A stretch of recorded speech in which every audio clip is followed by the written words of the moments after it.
بسم الله الرحمن الرحيم قد سمع الله قول التي تجادلك في زوجها وتشتكي إلى الله والله يسمع تحاوركما إن الله سميع بصير الذين يظاهرون منكم من نسائهم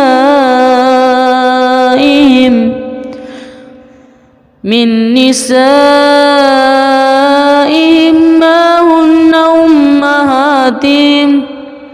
إن أمهاتهم إلا الله ولدنهم وإنهم ليقولون منكرا من القول وزورا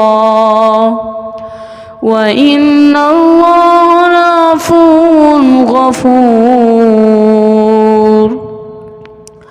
والذين يظاهرون من نسائهم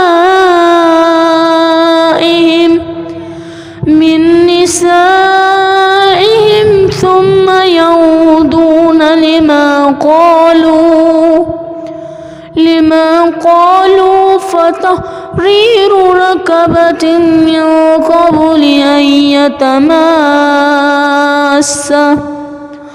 ذلكم توعظون به والله بما تعملون خبير.